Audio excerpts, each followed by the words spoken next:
Got a few talking points here. Thank you. It's a great honor for me to be asked to help relate my story. I've been asked, like Harold said, I've been in and out of this program quite a few years. 9 years right now. First time I came to Colony was right before Thanksgiving and left right before Christmas.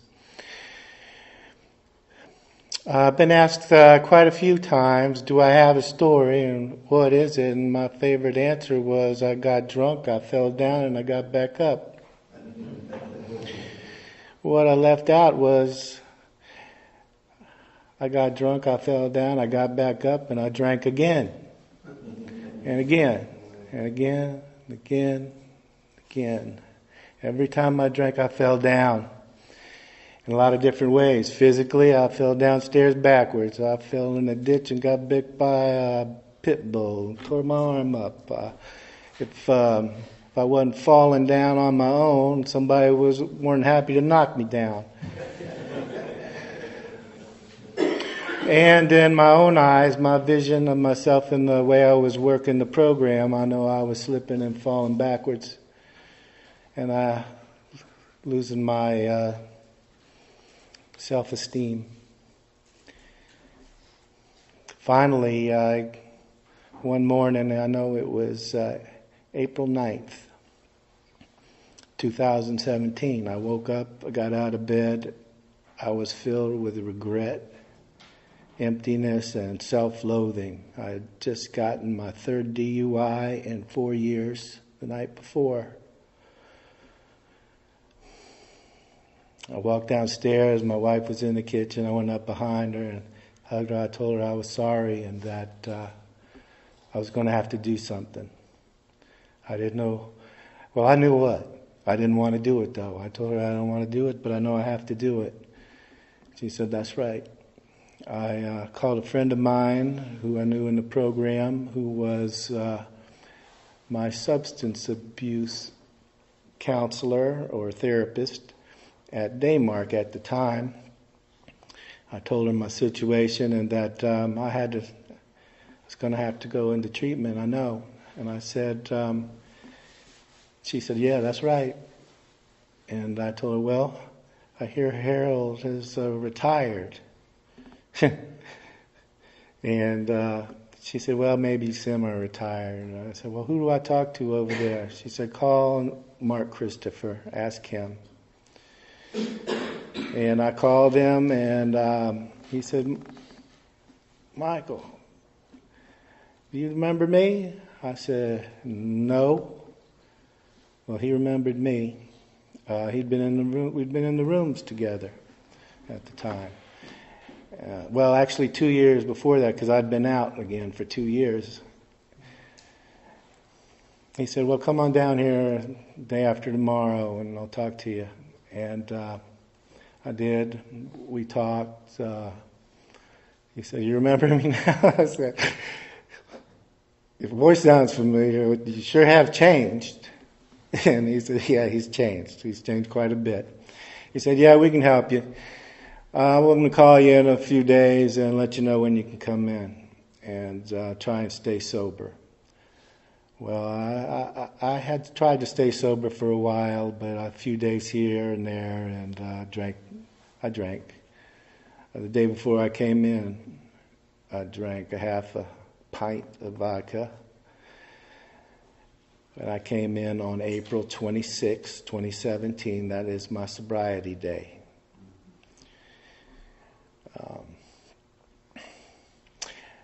But that at the time I thought, well, this is the beginning of the end. Today I look at it as the beginning of a new beginning. I've had continuous sobriety since then. I'll go back to the real beginning. I was born in New Orleans, Louisiana in 1954. When I was 2 years old, my father had just graduated Tulane Engineering School and got a job in Pakistan. He went to Pakistan, and my mother, sister, and I shortly followed him there. I was there for 3.5 years. Now, the first year and a half or so, Well, the reason I bring this up is this is when my memories first began. I remember a lot about it. But I know at first we lived in a house in the main city of Karachi, and it was a two-story house, two families, had a big cement wall around it with an iron gate and a gatekeeper. A gatekeeper kept people from coming in. They kept me from going out. They let me roam a lot on my own. I had a dog, a beat-up old German Shepherd who used to come home bloody and covered with flies all the time from chasing cars and ox carts, believe it or not. And they gave me a lot of time to myself.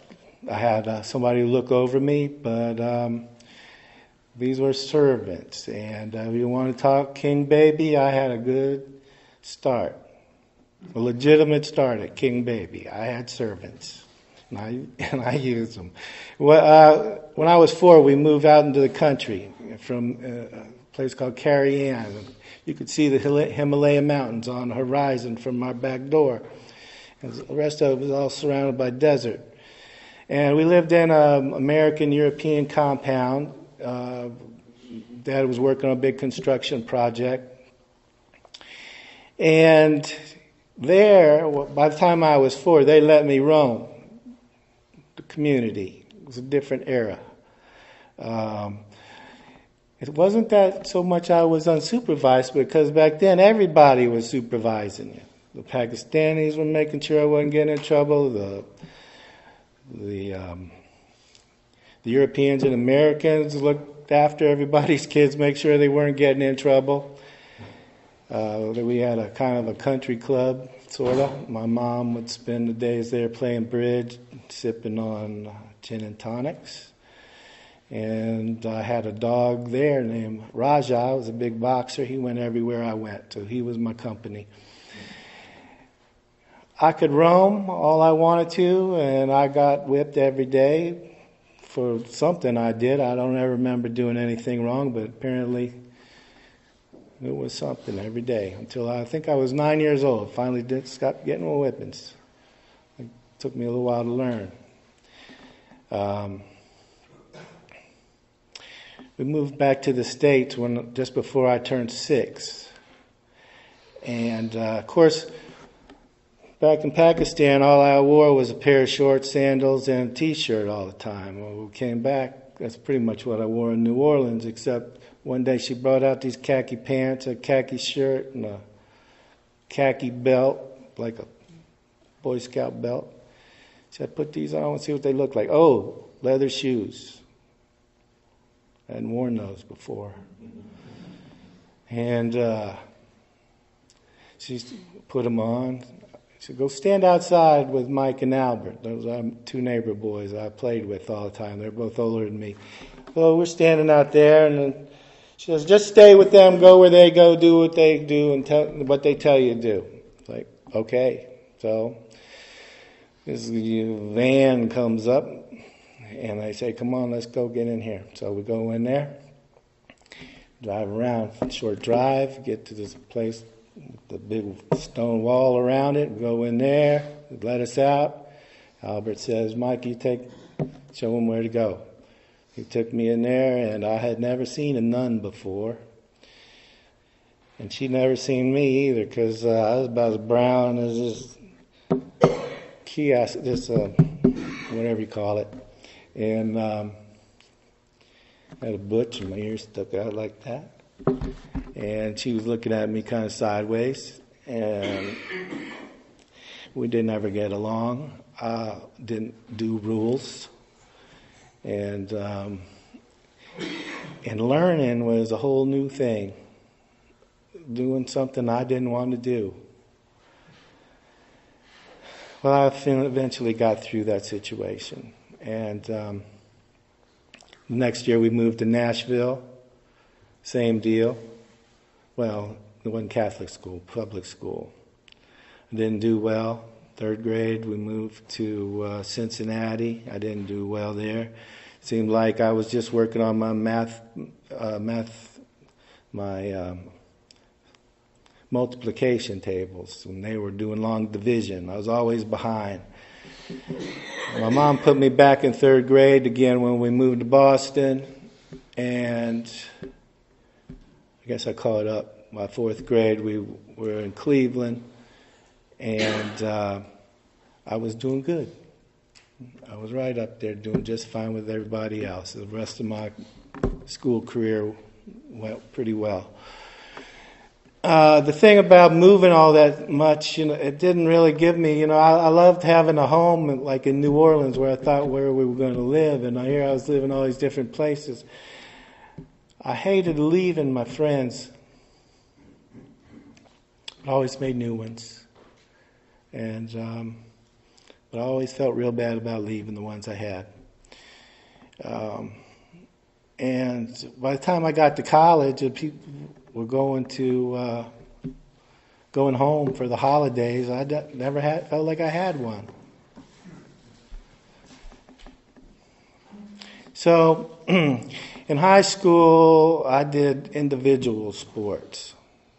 I've been pretty self-reliant the whole time. I know when my dad took me to third grade on his way to work, he stopped in front of the school and said, "Go find the principal's office, tell him who you are and that you're new." That's the way it rolled.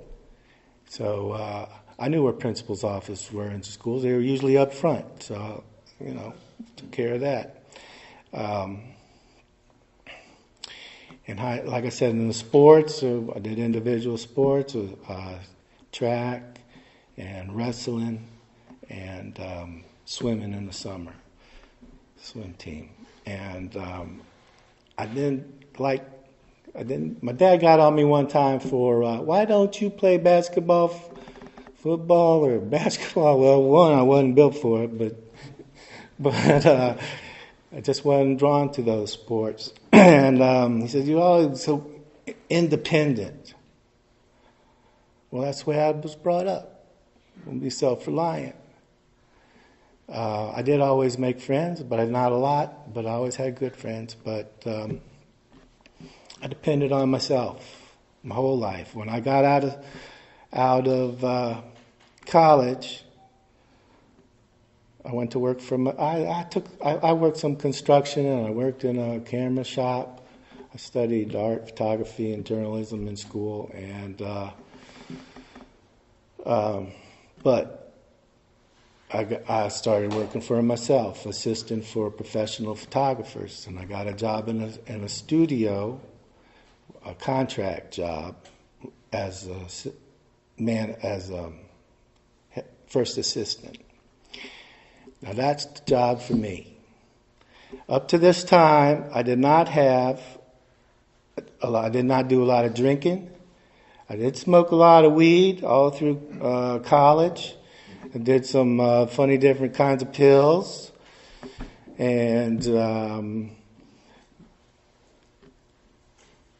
lot of weed mostly. And I didn't drink too much.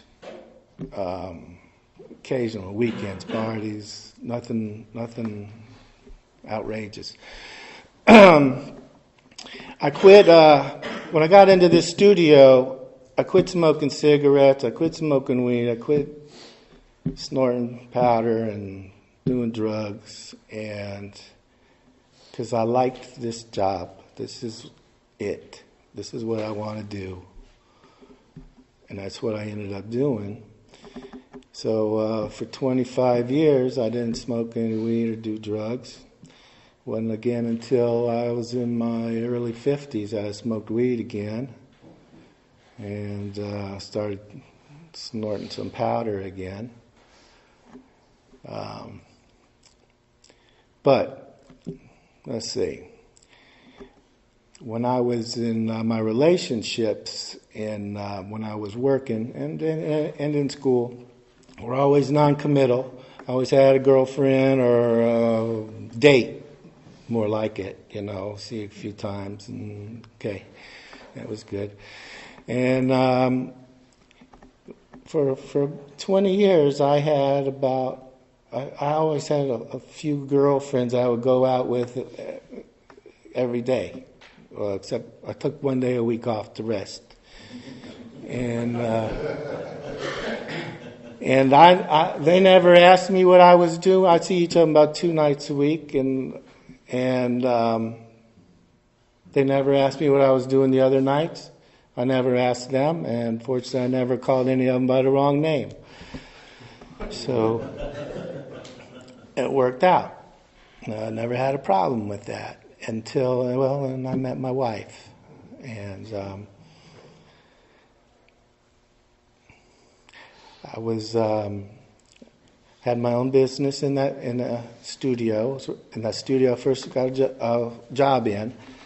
I was running my own business out of it. My income the first few years had doubled 4 years in a row. Each year it doubled. So I was making good money for a 20-something-year-old kid. And still learning the game. And I had to go, I was doing a project for a magazine, and they said, I want you to go over to this. My wife was a jeweler, and they wanted her to do an ad, so I tried to sell her on the ad. She liked my work, but she didn't want to commit to the ad, so we didn't do it. But she called me, 3-6 months later, and she had a big project for me. So, and she could only work in the evenings to supervise the work. And she didn't bring any layouts or designs or anything. She'd just bring in the product, the jewelry, and I would design the photo. And so it would take a little time to decide what we were going to do, lay it out, light it, etc. So we might get 2 shots done a night. That's pretty good, actually. Maybe 3-4 hours. And I don't know if it's the second night or the third night, and I'm like, do you want to go get something to eat after we finish? Well, we were married 6 months later. And we always had a great relationship. But when we got married, I was drinking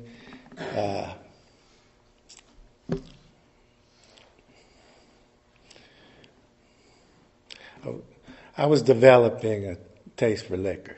I had stopped, when I had stopped doing drugs and weed, I did start picking up on drinking. At first I went through all the beers and learned all them and learned to like certain ones better than others, and then went through all the wines and became a wine connoisseur and knew how to order a good bottle of wine that won't disappoint anybody. And I knew how to drink it too. And the problem with those is it takes a lot to get drunk. And from my days of smoking and, it was about getting high. And when I drank, I wanted to get drunk. So I started learning about all my liquors. Because bigger bang for the buck took up less belly room. Got me higher faster. So I was, we made a good living, my wife and I. So I was drinking single malt scotches and good vodkas and tequilas, and that was pretty much my favorites. So she knew I drank. She drank a couple years, but then we got into. We'd only drink when we go out to restaurants, and every night we shared a bottle of wine. Well, one night she said, "We're drinking too much. We should drink share half a bottle of wine a night." Boy, I argued with her about that. And nothing I could do. I'll tell you what I did was I went out and bought 2 bottles of Smirnoff 90 proof. I put one in the freezer and one in the closet. And I always got home before her, so I had a favorite crystal glass. I poured me a double of vodka in there and have 2, 3, no more than 3. 2. I have 2 doubles. Just before she get home, I would go get the bottle in the closet and put some of that back in the bottle in the freezer, so it didn't look like I drank that much. And I hadn't even started really drinking yet. And I was already knew how to be a good alcoholic. Well, she figured it out, but and it really disappointed her, and it wasn't what she had signed up for. I know that. We never really argued except for about separating. We had a son by then, and that's what started the whole wine thing. We had a child now, and we had to be more responsible. And didn't see why I couldn't still drink and be responsible. But I couldn't. Paid all the bills and all that sort of thing, but presence was slipping away. Well, we separated when my son was 3. We got divorced about 10 years later because I didn't want to. So until finally it was like, what's the point? We're not getting back, because I really loved being a family. Just couldn't understand what her problem was. But finally, I read The Wives in the Big Book, and I saw me, and that how much I had disappointed her, and that she had a right to be angry and want something better. And she did a great job raising our son without me, and I really regret that part. My son and I today have an excellent relationship. He's 23. He'll be 24 in February. He went to Loyola in New Orleans with a scholarship. And right now, he's like most graduates, he's a chef in New Orleans. That's not a bad place to be a chef. He was a music major. He still plays a lot of music down there. Let's move on. Where are we? Wife, separation, divorce. All right, my business. Well, my business was all about me. It had my name on it. It was the first Michael Latillo photography studio. Had my name. I was on stage every day. Nobody else could do what I did for my company. I had people who worked for me, but they couldn't do what I did.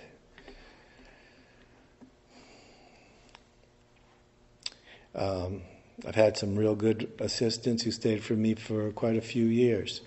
But over the course of the years, my drinking increased. I remember the first night my wife and I had separated, I got into my condo, sat back on my sofa, poured me a drink, and said, I can drink without being bitched at. That was some consolation.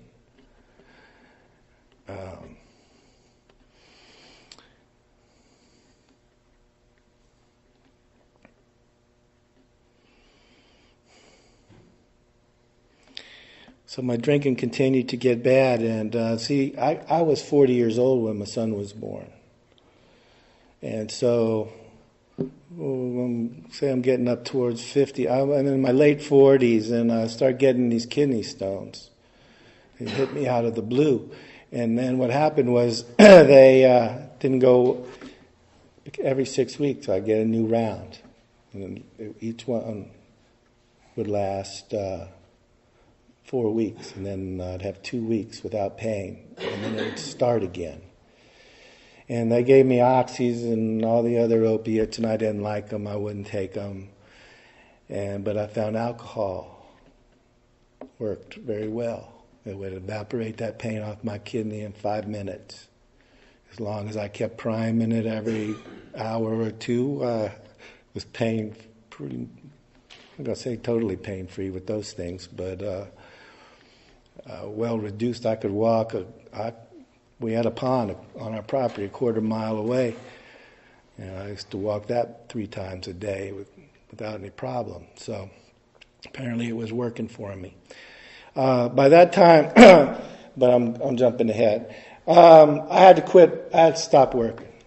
I just couldn't keep up with the work because it was a lot of physical. I was on my feet all the time. Could not drink while I was working. I did not do that or take pills or anything. So I'd suffer through the pain during the day and drink at night, but it was tearing me down. So my lease was up. My mom had just died in a tragic manner. My mom and dad lived down here in Aberdeen. They had a big farm, 200 acres, big pond. My brother called me one day, told me Mom disappeared. Okay. Well, 2 days later, he called me back. He said, well, the police been looking for her. They couldn't find her, but I found her car in the pond, and she was floating in the back seat. It was in January of 2007, a cold and rainy night. And, well, I came down for the funeral, saw my brother and his wife were staying with my dad, and they said they were going to stay with him. And I told them my lease was coming up for the studio, and so I wanted to come down and help. Is that okay? They said, yeah. So all through 2007, I was staying here 3 weeks a month, going up to D.C. for a week to 10 days, just working on my projects, knocking out each project that I had. Already had them scheduled the year before. And then eventually, cleaned up and closed the studio and moved down here right at the beginning of 2008. I don't remember what I was drinking when I came, but within a few days I was drinking 1/5 a day. And I brought a pound of weed with me when I came, and that lasted me a year. After that, it was weed that I had grown, and I would not buy weed. And I would not grow it here. I grew it on my own property, and I wouldn't take that risk with my father's property. So I quit smoking weed when I ran out. And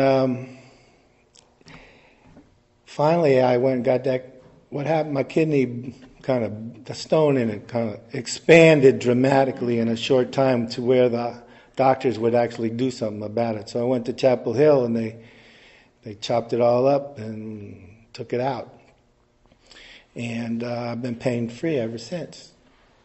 And that was November 6, 2009. About 10 days, 2 weeks later, I'm driving down 220 on my way to Rockingham. And I see Samaritan Colony, and I had heard something about it, but didn't know what. So I did my business in Rockingham. And I turned around and came back and stopped. Came in, and I just said, well, I had a few bourbons in me already. And Robert Smith told me he could smell them before he came around the corner. So I just want to see what y'all doing here. So we had a little talk, and it wasn't long before he said, I think we can help you. So my first time I came here, it was all new to me. I wanted to get sober. I couldn't get sober. I stayed sober another I was approaching 60 days when I drank. And then I was going to meetings every day. But I drank, and then I'd stop, and a week or two, whatever, a month, whatever later, I'd drink again, and off and on. One time I got 8 months, and I thought, oh shit, if I get a year, they're going to make me speak. So I went out and drank again.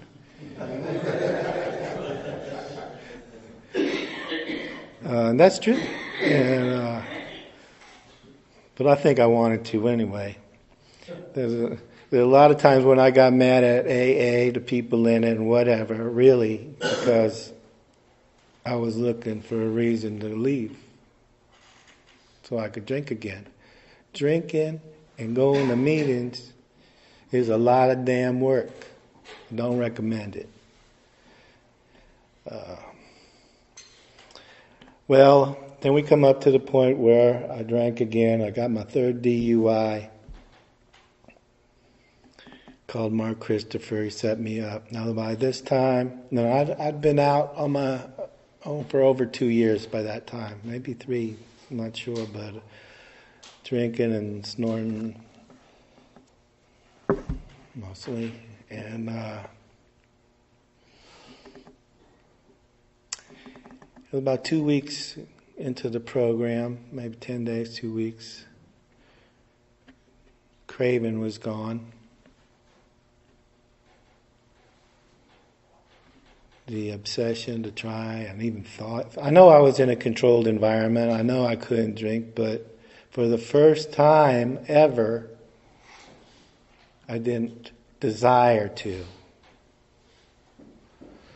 Now I had a lot of AA behind me now. We're talking about 7 years worth, off and on, in and out.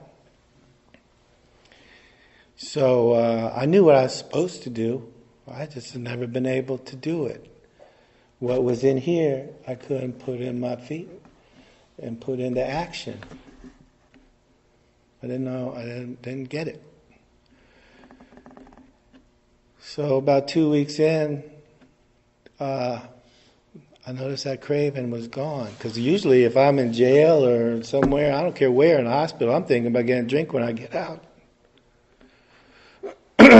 First time I was in here, I was thinking about drinking. I knew I couldn't, and I was grateful for that fact. And I was fearful when I got out of here that I would be losing this shelter that was keeping me sober, because then I'd be on my own.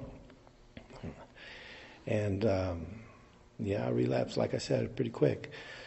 But this last time, that was gone. And I really came to that point where I felt like I was done. You know, I've been to the bottom of that hole where not even hope exists,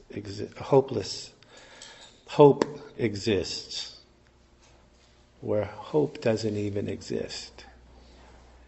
I've been there, and I don't ever want to go back. And I thought of that then, and I think of it today too. So what I was learning the last time around, I already knew the words, but I didn't know. I was concentrating on how I was going to apply them.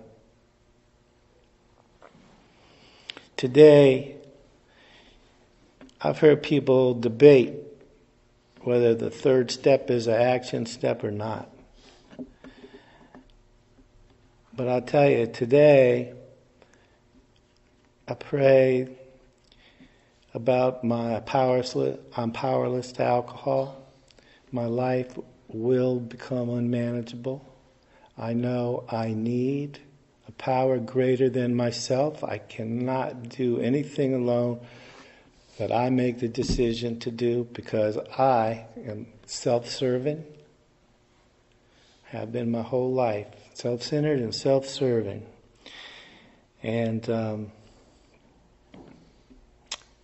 I always get in the way. I got to check my will at the door and follow a better idea than the one I walk in with. So, and I carry those first 3 steps with me every day. I keep them mindful, and as far as I'm concerned, they are action steps to me.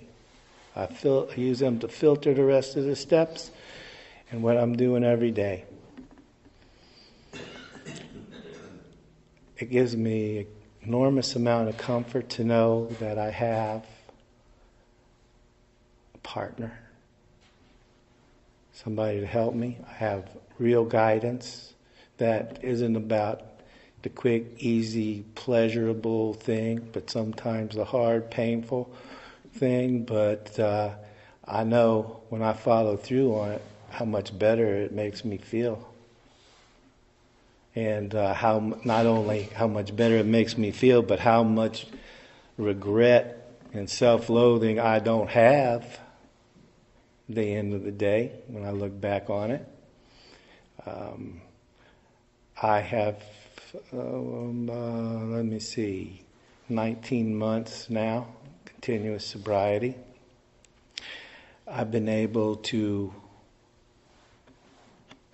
clear up all of my legal issues. Did my 4 months in Carthage.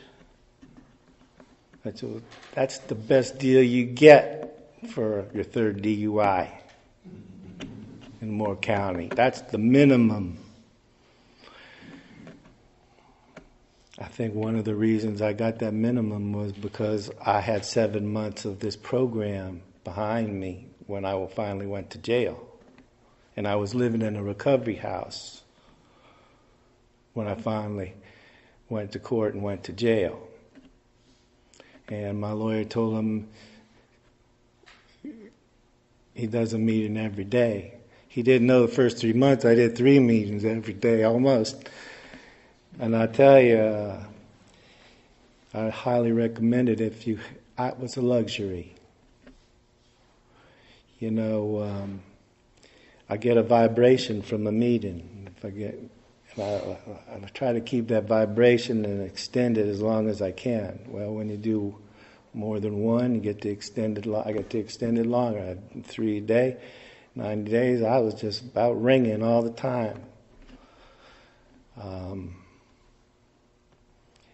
When I finally got a job, I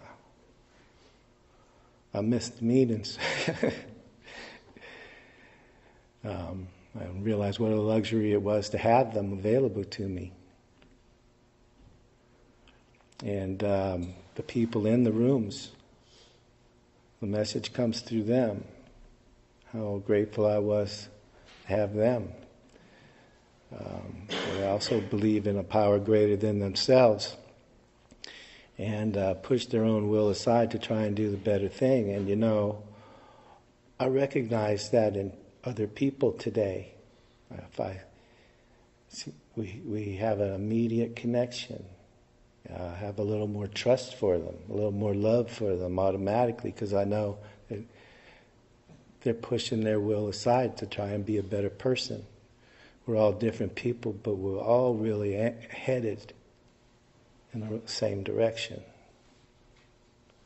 We want to be clean, we want to be sober, I want to be productive, I want to take care of my responsibilities.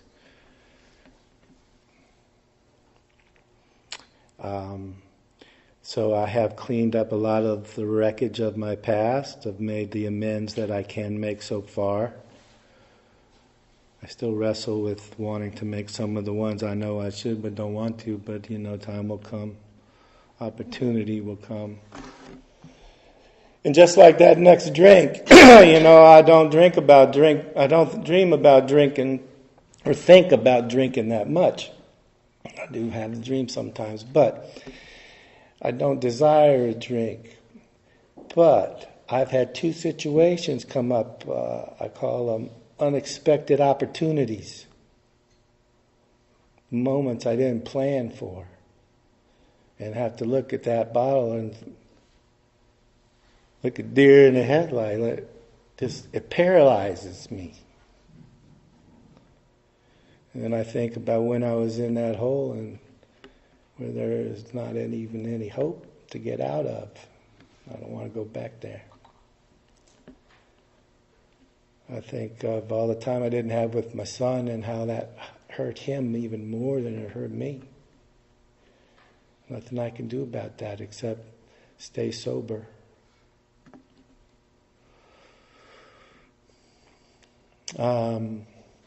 Now, I've lost a lot materially. Things I'll never get back, ever. but I don't. They don't measure up to what I've got in return. I have a peace. I have love. I didn't think I could ever love again. I love my wife, and she loves me back, and I love the people in the rooms. They give me help. They lift me. We're all working together. I have a relationship with a power greater than me that has been working for me as long as I work for it. It's two things. Two things have been the most important to me. The first is I can't turn my back on that relationship with that higher power because it's already done so much for me. All I can give it back is my gratitude and keep following its will rather than my own. I work at that. I do the best I can with that. The other one is I don't drink. As long as I do those two things, keep my relationship with my higher power and don't drink, I know I'm going to have a good day. Doesn't matter. You know what? I don't have problems. I really don't have any problems. I do have things I need to work on, situations I need to improve, things I need to do, but I'll find a way. A lot of things I find I just have to accept and learn how to live with it. That's what we do. That's what I do in alcoholism.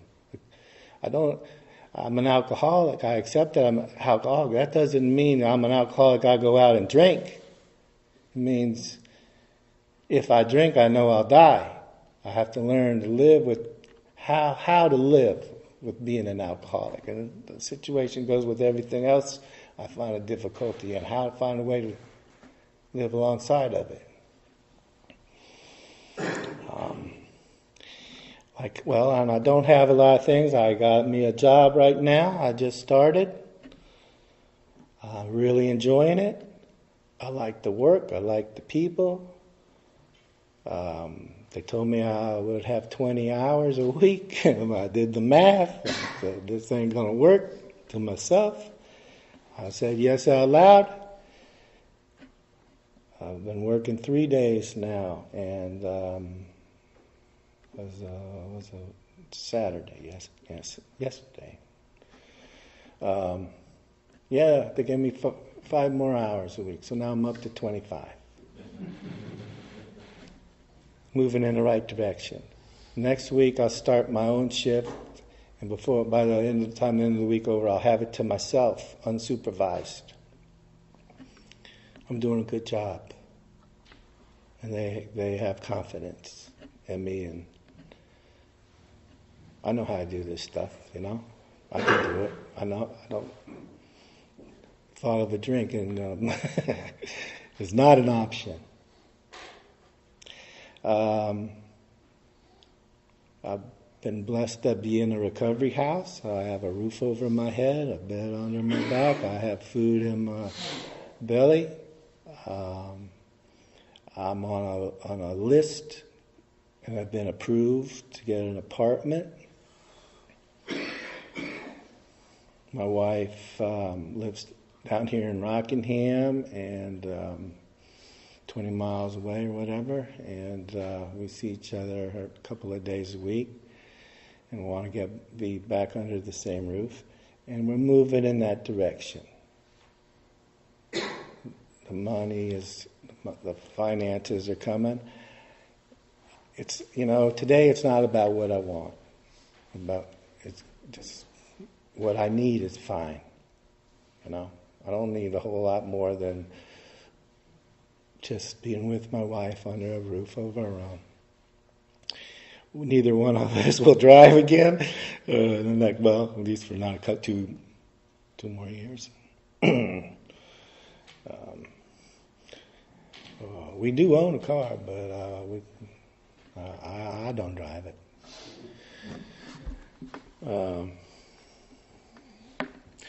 But I get around town. I'm here. There's always a way. So I just keep my head up. I know I'm moving forward.